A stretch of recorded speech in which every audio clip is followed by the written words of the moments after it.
ഒരു ക്ഷേമ രാഷ്ട്രീയം, ഒരു ക്ഷേമ സർക്കാർ, ക്ഷേമ പദ്ധതികൾ നടപ്പിലാക്കാൻ വേണ്ടി വരുന്ന ഒരു കാലത്ത് ജനങ്ങളുടെ അഭിപ്രായം എടുത്ത ആ പദ്ധതിയെക്കുറിച്ച് ഫീഡ്ബാക്ക് സ്വീകരിക്കുന്നതിന് എന്താ തെറ്റ്? നമ്മൾ ഇതേ വിഷയം ചർച്ച ചെയ്തപ്പോൾ ഞാൻ ഇതേ കാര്യമാണ് പറഞ്ഞത്. അതൊരു പാർട്ടി പരിപാടിയാണ്, അതൊരു രാഷ്ട്രീയ പരിപാടിയാണ്. അത് സർക്കാർ ഏറ്റെടുക്കുമ്പോഴാണ് നയമാകുന്നത്. ആ നയം ഏറ്റെടുത്ത് ആ നയം നടപ്പിലാക്കാൻ വേണ്ടിയിട്ട് സർക്കാർ ഒരു കർമ്മസേനയെ രൂപീകരിച്ച് മുന്നോട്ട് പോകുമ്പോൾ അതിനെ തടയിടാൻ ശ്രമിക്കുമ്പോൾ ഒറ്റ ലക്ഷ്യമേ ഉള്ളൂ: ഈ സർക്കാർ ജനങ്ങൾക്ക് ഉപകാരപ്രദമായ ഒരു പരിപാടിയും നടത്തിയതായി ജനങ്ങളിൽ എത്താൻ പാടില്ല. ആരാ പറഞ്ഞത് ലൈഫ് മിഷൻ പിടിച്ചുവിടുമെന്ന്? UDF-ന്റെ പഴയ കൺവീനറാ.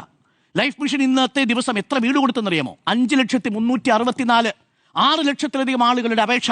5,364,000 പേര് ഇന്നത്തെ ദിവസം കൂരയ്ക്ക് കീഴിൽ സുഖമായിട്ട് ഉറങ്ങാൻ പോവുകയാണ്. പ്രിയപ്പെട്ട പ്രേക്ഷകർ അറിയണം, ഒരു ദിവസം 140, ഓരോ 10 മിനിറ്റിലും ഒരു വീട് ഉയർന്ന പദ്ധതിയാണ് ലൈഫ്. ആ പദ്ധതിയെ പിരിച്ചുവിടണമെന്ന് പറഞ്ഞത് പ്രതിപക്ഷമാണ്.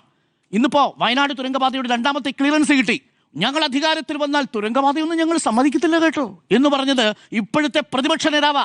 ഞങ്ങൾ അധികാരത്തിൽ വന്നാൽ ദേശീയപാതയൊന്നും ഇതേ വീതിയിൽ നടപ്പിലാക്കാൻ പറ്റത്തില്ല കേട്ടോ, അത് പറഞ്ഞത് പ്രതിപക്ഷത്തിരിക്കുന്ന പാർട്ടിയാ.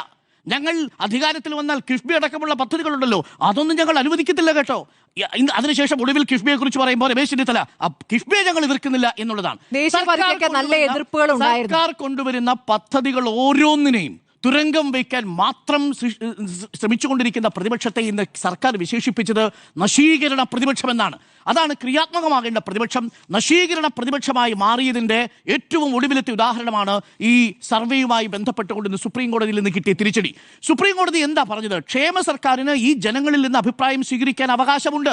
കോടിക്കണക്കിന് രൂപ ചെലവിട്ടൊരു ക്ഷേമ പദ്ധതി സർക്കാർ നടപ്പിലാക്കുമ്പോൾ അതെങ്ങനെ ജനങ്ങളിലെത്തി എന്ന് അറിയേണ്ടതില്ലേ? അതാണ് ഫീഡ്ബാക്ക് മെക്കാനിസം.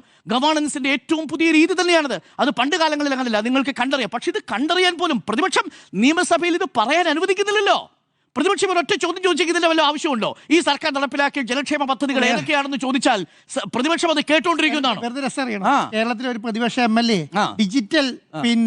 ഡിജിറ്റലായിട്ട് ഇന്ത്യയിൽ ആദ്യമായിട്ട് ഞാൻ എന്റെ മണ്ഡലത്തിൽ വികസന പദ്ധതികൾ കാണിച്ചുകൊണ്ടിരിക്കുകയാണ്. 2ാമത്തെ പ്രധാനപ്പെട്ട പോയിന്റ്, പ്രിയപ്പെട്ട പ്രേക്ഷകരെ നോക്കൂ, ഇപ്പോൾ വാട്സപ്പുമായി ബന്ധപ്പെട്ടുകൊണ്ട് ഉയർന്ന ഏറ്റവും പ്രധാനപ്പെട്ട വിമർശനം ഡാറ്റ ചോർത്തി എന്നുള്ളതാണ്.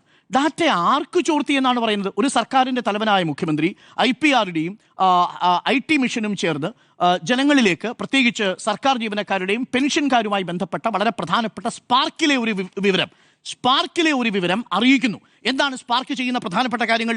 സ്പാർക്ക് പ്രധാനമായിട്ടും ചെയ്യുന്ന കാര്യങ്ങൾ ഫിനാൻസ് ഡിപ്പാർട്ട്മെന്റിന് കീഴിൽ സർവീസ് പേറോൾ അഡ്മിനിസ്ട്രേറ്റീവ് റിപ്പോർട്ടിംഗ് സിസ്റ്റമായിട്ട് സേവന, വേതന, അവധി, സർവീസ് ഡാറ്റകൾ ആണ് ഈ സ്പാർക്ക് കൈകാര്യം ചെയ്യുന്നത്. ഞാൻ സ്പാർക്കിൽ ഉണ്ടായിരുന്ന ഒരു ജീവനക്കാരനാണ്. അപ്പോൾ എൻ്റെ ഡാറ്റ സ്പാർക്കിൽ നിന്ന്, എൻ്റെ ഫോൺ നമ്പർ ഈ സർക്കാർ വകുപ്പിൽ നിന്ന് എൻ്റെ പേരന്റ് ഡിപ്പാർട്ട്മെന്റ് കോളേജ് എഡ്യൂക്കേഷനിലേക്കും കോളേജ് എഡ്യൂക്കേഷൻ നിയന്ത്രിക്കുന്ന മന്ത്രിസഭയിലെ മന്ത്രിമാർക്കും കിട്ടുന്നു എന്നുള്ളത് അസ്വാഭാവികമല്ല. കാരണം പലതരത്തിൽ ഈ ഡാറ്റ പോസിറ്റീവായിട്ട് ഗുണം ചെയ്യാം.